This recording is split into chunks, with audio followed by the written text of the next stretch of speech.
I've loved being here, working to serve you guys through After Dark. It's been just a lot of fun. And this is such a special, it really is a unique place, like Steve said earlier. I really believe that. And it's great to just serve alongside just such wonderful people. So thank you for you guys for just pouring out your hearts for your peers. It's great.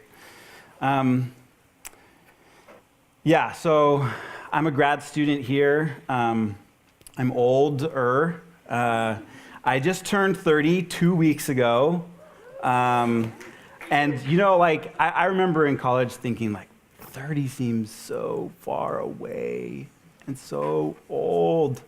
And now I feel like I was 20 yesterday. So I don't feel that much older than you guys, even though 30 might sound old. But I certainly, I don't feel old, and I feel old. So, for whatever that's worth. So I'm from down here, and I went up to George Fox for my undergrad. Any Northwesterners in the house? Wow, there's 5 or 6 of you. I fell in love with the Northwest. Oregon is awesome. Lived in Portland for a couple years after I was done at George Fox. And it is the self-proclaimed hipster capital of the West Coast. And I believe them because every year they have a boxcar race that only adults can enter and a naked bike ride through the city. It's not a race, it's just for the fun of it. So careful that you don't go through Portland on that day. You don't want to go through.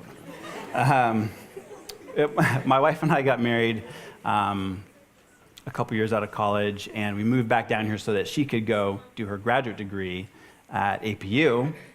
I know. But a couple years later, I realized the error of her ways, and I came to Biola for school. So we decided we'd try to get it right the second time around. It's been great. It's been great being here. I just kind of want to show reveal my cards to you a little bit tonight. We're going to be talking about family expectations, roles, the kind of role that you play in your family tonight, and really just by way of sharing my story. We know that Christmas time and that spring break, anytime that you go home from here, that things change. Things can change. They may have changed for you already. Maybe they haven't. But they did for me. And so I just kind of want to tell you about it. I grew up in a Christian home. My dad was a pastor. Unlike many PKs, I actually didn't feel the pressure of being a pastor's kid too much. I'm really grateful to my parents for that. But growing up, I thought I had a great family. And you know what I did? We had a lot of great times together.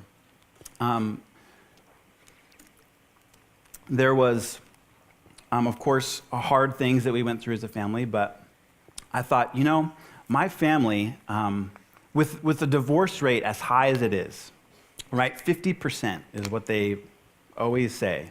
I don't know who they is, but that's what they say, is 50%. It's like, wow, at least my family has stuck together. We've made it. We're an example, I hope, to other families that you can do this, that parents can stay together, and that you can have a good relationship. I have an older brother who's 2 years older than I am. You can have good relationships with your siblings. I went off to college. My brother went off to college across the country. When I started school, I went up to Oregon my freshman year, and things were pretty normal. I had a great time at my freshman year, did all the stupid things that freshmen do, and smart things, freshmen. I know you do smart things too. But I did a lot of stupid things when I was a freshman, and I had a great time. Things were normal. Went home for Christmas. Christmas was great. We continued our family rhythm just like we had when we left off before I left for school. That summer, I came home, went to the beach a lot, sat around, did nothing. It's normal stuff that I would do. One summer, my brother happened to be in town from school, and my mom took my brother and I out to lunch, and she said, at one point in the meal, she stopped and she said, you guys, I have to tell you something, that things have been pretty rough between your dad and I, and if things don't get better in the next couple months, then I'm gonna walk out on him. I'm gonna leave him. And I was totally and completely shocked. I had no idea that there was even a problem. If things don't get better, you mean they were worse? Like you're having hard times? Like what do you mean? I think my perception of what a strong marriage looked like all of a sudden flew out the window. What does a family look like? How do you do family? What have we been doing that hasn't been working? I didn't even see the signs. I didn't have any idea that this was happening. I went back to school a couple weeks later and just disconnected. I thought, you know what? Things will get better. It'll be fine. I jumped into all of the things that we were doing at school and left that behind. Didn't want to think about it. I'm going to forget about it. The end of the first month, there was a worship concert that came into town. Tim Hughes, anybody? Tim Hughes came in, and he was great. Sang a song that night that one of the lines just struck me. I don't know if you've ever had this happen to you, but I actually realized what I was singing. Go figure, right? I realized that this line was just incredibly powerful and something that I had never really realized. Wow, this is amazing. Blessed be your name, that line that says, you give and take away. You give and take away. My heart will choose to say, Lord, blessed be your name. And I thought, wow, God takes away things. What does that look like? I don't know, but to be able to, in that moment, to say, blessed be your name, like, I don't know if I could do that. But I want to. Like, that, I committed in my heart that night. I said, God, I want to be that kind of person. I don't know if I am, but I hope that I am. The next morning, I woke up to an email in my inbox that said, from my mom, that said she had walked out on my dad. And, again, totally floored, totally shocked. Even though my mom had told us, a couple months before, you guys, I just had no idea how to even handle this.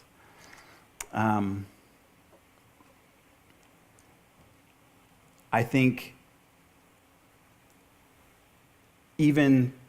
because I was so far from home, it made it easier to just kind of brush it under the rug. I think I wanted to tell my friends, it's okay. Like, really, it's okay.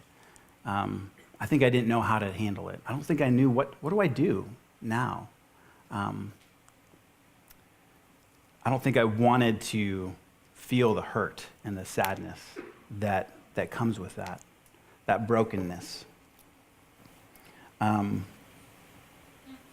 For me, this was one of the biggest things that began to make me rethink the role that I play in my family. The kinds of healthy things that my family did and the kinds of unhealthy things that my family did. And I don't know where you guys are at tonight. Maybe you went home this Christmas and you had a great time with your family. And things went really well. In fact, maybe they're even better than they were before for some reason. I hope that's the case. I know that some of you went home and had a terrible Christmas.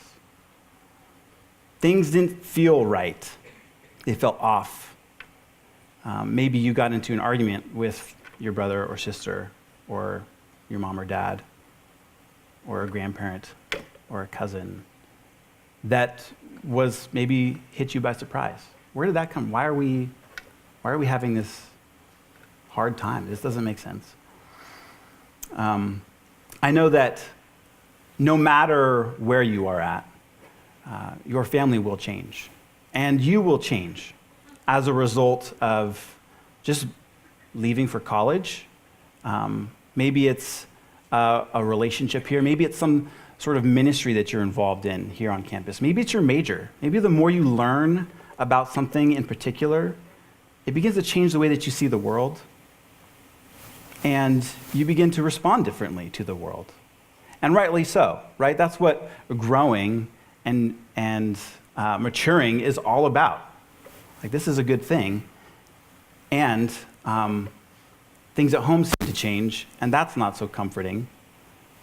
Maybe it's changing your family for the better.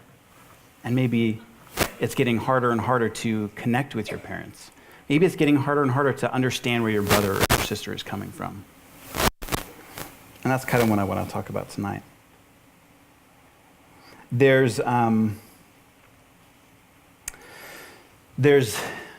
this whole stream of psychology that is dedicated to family systems theory. That sounds really boring, so I'm sorry that it sounds boring, but just hang in there. But there's kind of 5 principles that kind of create this structure for family systems theory. And I just want to highlight 3 of them for you, because I don't want to get too much into this, because I'm no family systems theory expert. But the first thing I want to point out to you guys is that so there's people who have kind of dedicated their lives to kind of understanding this, how the family affects and influences us as individuals, and how individuals influence and affect the family. One of the first things that they look at and talk about is wholeness. That the system is greater than the sum of its parts in isolation. So as you and your family members get together, that you actually are creating something new when you're together. That it's not just you and your brother and your sister and your mom and your dad, or your grandparents, or maybe it's just you and a sibling and your mom, or maybe it's just you and your dad. Even just you and your dad, that would create a completely different thing than just you and your dad separately. You're actually creating this new kind of family, right? That's what a family is. A family is this new thing that all of you come together and are a part of.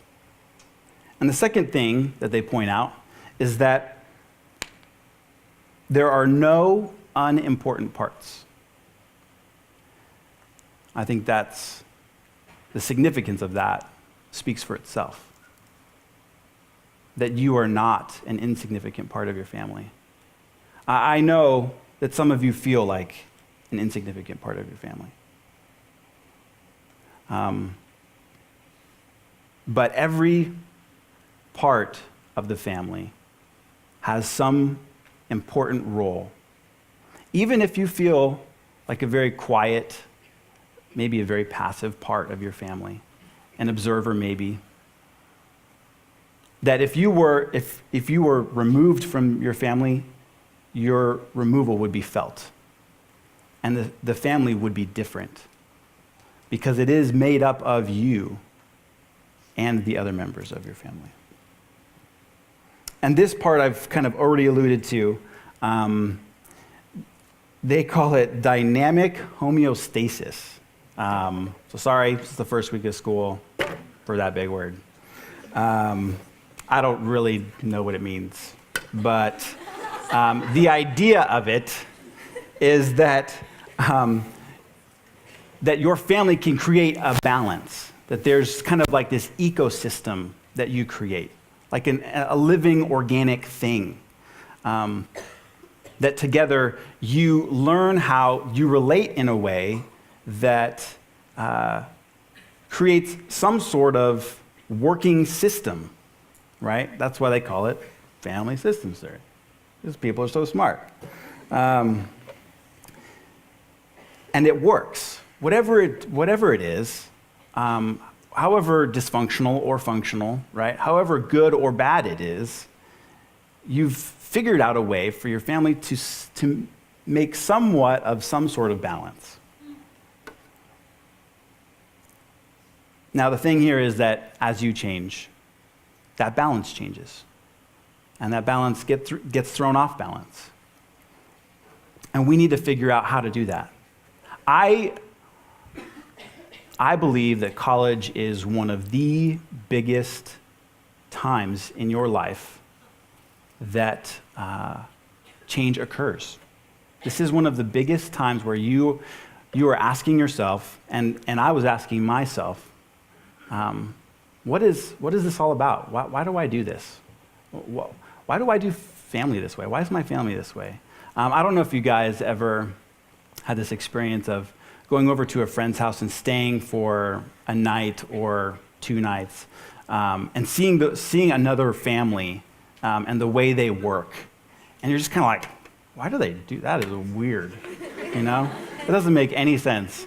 And you know what? It doesn't. It doesn't to you, because this family is a whole different thing than your family, and it works for them, right? But I have no idea why, because it's weird. It doesn't look like it should work, but somehow it works. When I was in 5th grade, I had this teacher, Mr. Monis, and he told our class, if you guys are really good this year, then we'll do a play at the end of the year. And I don't know why that was so exciting for us. What 5th grader wants to be in front of a bunch of people reciting lines and acting? But that made us excited, and we were as good as we could possibly be. And towards the end of the year, he kept his promise. He said, okay, we're going to do this Shakespeare play called The Tempest. Who's ever heard of The Tempest? Okay, more of you than the 5th graders that I went to school with. We had never heard of this play. And he gave us all our roles. I was the drunken comedian in the play. We were just like 10 and 11 years old. There's just like 3 drunk characters in this play. It's weird. We practiced for months. We would take whole afternoons and we would recite our lines together. And I had this bottle with masking tape on it, and I colored it brown so it looked like a beer bottle. Yeah, this was weird. So we memorized all our lines. The big day comes, and every single one of us forgot our lines. Except for one person, the main character, which was amazing, right? Okay, so one person could remember their lines. And we would all go online, and we'd try to do all the things that we remembered doing and saying as much as we possibly could. And we would look, I have this very clear memory of looking off stage and seeing my teacher going, and and it was a total disaster. Now, if I don't know if any of you have ever been in a play, but imagine that you are in a play, and you have this character. You've been assigned this role, and about halfway through, you decide, I don't know if this is actually who I am. I don't know if I don't want to play this role. That's kind of how I imagine family change happening. You go back for Christmas or spring break, go back summertime, especially summertime. It's a long time to be with your family when you've been away for 9 months. You go back and you realize, I think my family wants me to say something in particular that maybe I would have said before, but I I'm not that person anymore. I've changed some. And now this feels strange, and I'm not quite sure what to do about that.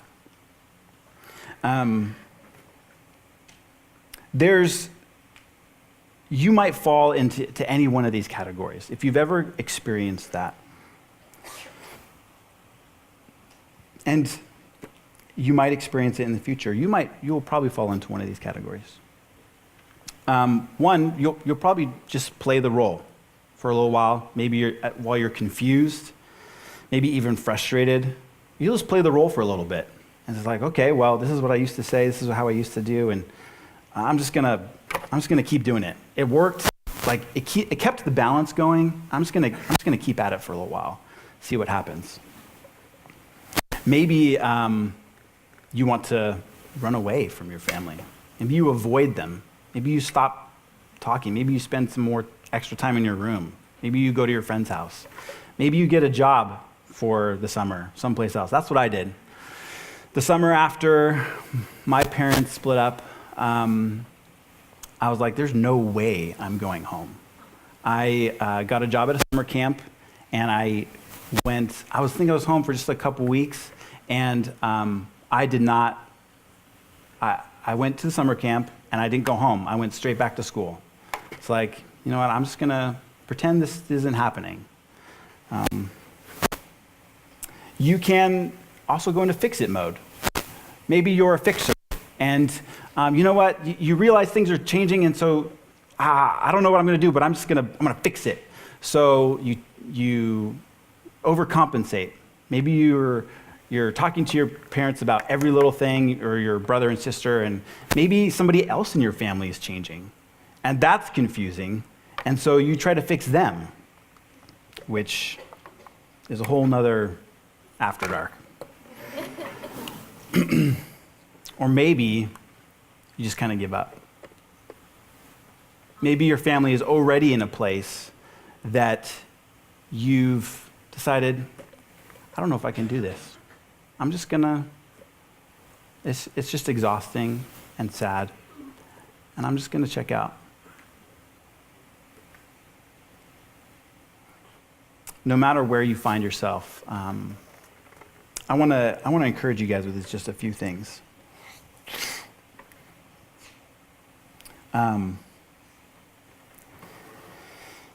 Even if you knew yourself wholly and completely, if you knew exactly what you were called to do in life, you knew exactly where you were going, how your life was going to culminate in this particular job, your family would still be screwed up. Jesus was in that situation, right? The perfect, spotless Lamb of God, right? Had a screwed up family. And there wasn't, well, I'm just going to read this to you. So this is Mark 3. His ministry was just beginning. He had already started healing people.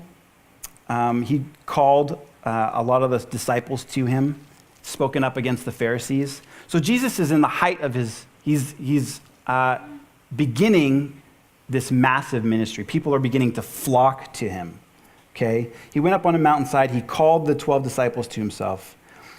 This is Mark 3:20. It says, then Jesus entered a house, and again a crowd gathered, so that he and his disciples were not even able to eat. Like the house was so packed that how does that even happen? Like your arms are so pinned against you that you can't feed yourself? That doesn't make sense. I don't even know what that means.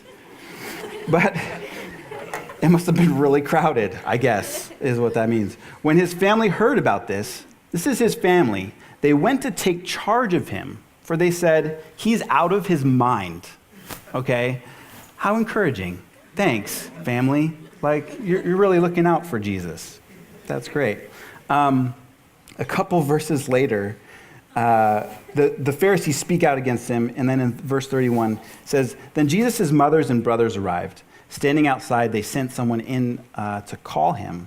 a crowd was sitting around him, and they told him, "Your mother and brothers are outside looking for you." And Jesus says, "Who are my mother and brothers?" And then he looked at those seated in a circle around him, and he said, "Here are my mother and brothers. Whoever does God's will is my mother and sister and brother."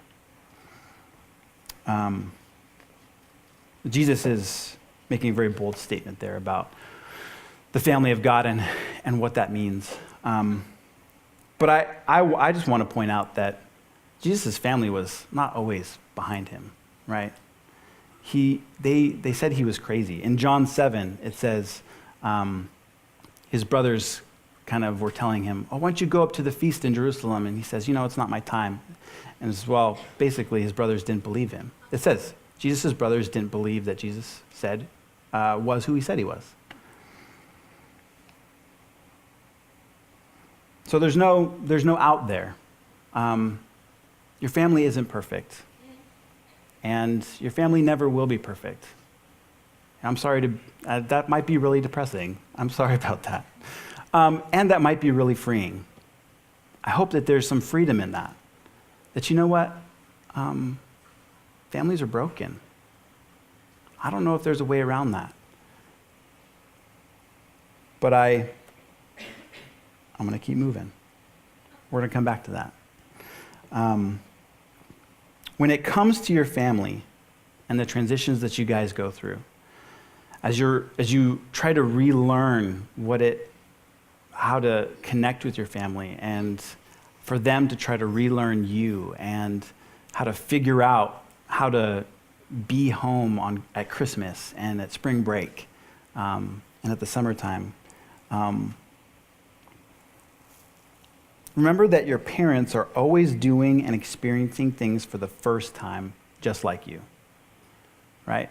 I think from when we're really little, before we can even really remember, we get this idea in our heads that our parents are omniscient, right? That they have the power to do anything, and that they know everything. They know how to do life, right? And at least a lot of times they're trying to convince us that they know exactly how life should go. But I'm here to tell you they don't. They are doing everything for the first time. And okay, so you might be the first child, right? I'm the oldest. And you might be the youngest. You might be the seventh of 7 kids. But you know what? They only have one youngest child, and that's you, right? So they're still learning how to do life with 7 kids. Is there anybody who has more than 5 siblings? Wow, okay. So maybe. Wow, that's amazing. So they're still figuring this out. I'd like you to, so I offer that as by way of encouragement. I hope that that's encouraging to you, that your parents, they're figuring it out too alongside you. I'd like you to also consider and really just talk to God about this at some point. If you find yourself in one of these situations, I want you to discern with God the things that you are called to change and the things that you are not called to change. The things that you can change and the things that you can't change. Because there are things that are not your responsibility to change. There are things that they're outside of your power to change. Your parents and your siblings, your extended family, they have the responsibility to make choices too. And that's going to be a hard road to walk down. Discerning that is not easy. It's going to take time. But I think time in the presence of the Lord can make some good headway there. And I do want to encourage you too that distance is okay. It's okay for you to have space from your family.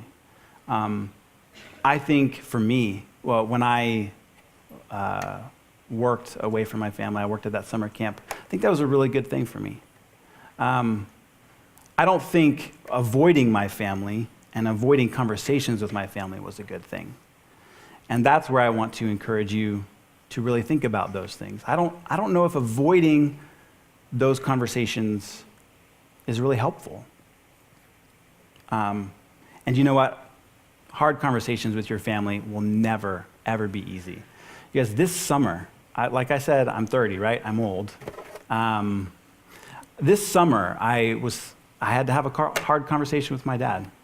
And I had to sit him down and say, Dad, this is something I've been thinking about, something that I've been working through. What do you think about this? And we had to talk it out. And it was really hard because it's something that we're not used to, something that I'm not used to, something that I dread doing. I'm an avoider. I'd rather just not deal with it. But I found that doesn't always work too well. So I encourage you to sit down with the Lord and discern those things. One thing, I'm going to skip that. One thing that's been very helpful to me is this prayer of recollection. You may have heard that before in other chapels and other settings. The basic idea is, the first part of this prayer is really just saying to God, God, I am not defined by the roles that I play in my life. I'm not defined by being a brother. At my core, right now, we do all have these roles, and they are a part of our life, but at the core of who you are, they don't define you. At the core of who I am not a brother, a son, a father, a husband. I am loved by God. I'm a child of his kingdom.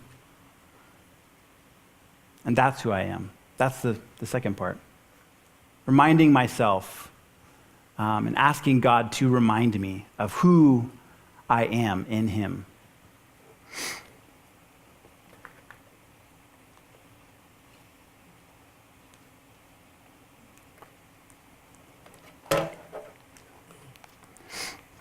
Finally, I want to encourage you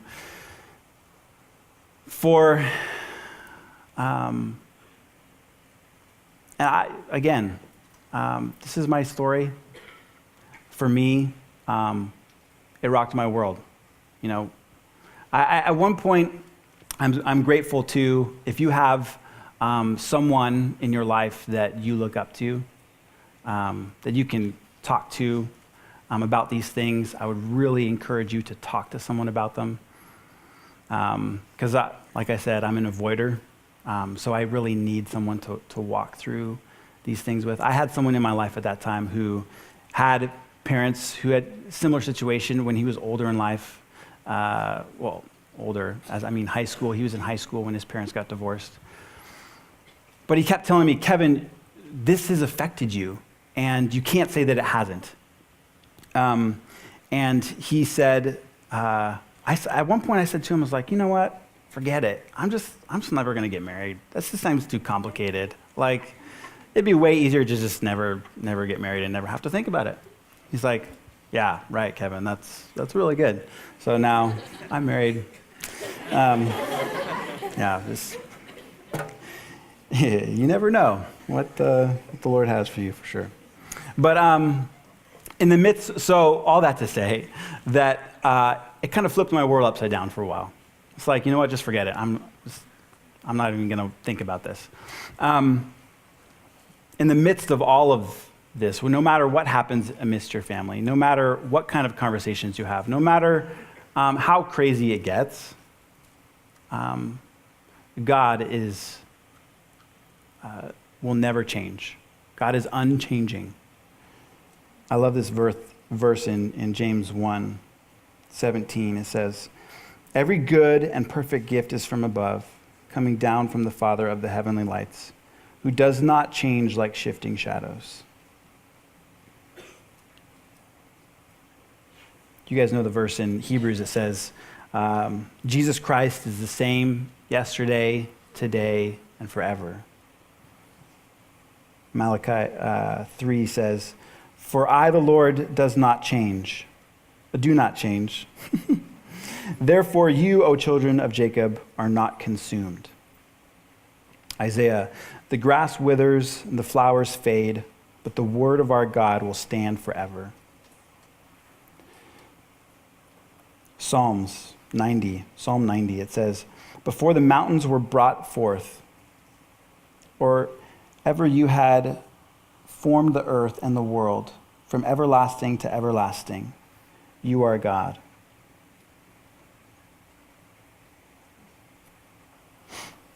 "Of old you laid the foundations of the earth, and the heavens are the work of your hands. They will perish, but you will remain. They will all wear out like a garment. You will change them like a robe, and they will pass away. But you are the same, and your years have no end." I really appreciate the songs we were singing beforehand. Your love never fails. You never gives up. Never runs out on me. This, when I came into the program here, they gave us this prayer card by Cardinal Newman it's just really stuck with me, and I wanted to read it to you guys. It says, the end of the prayer says, let me find it. "God does nothing in vain. He knows what he is about. He may take away my friends. He may throw me among strangers. He may make me feel desolate, make my spirit sink, hide my future from me. Still, he knows what he is about."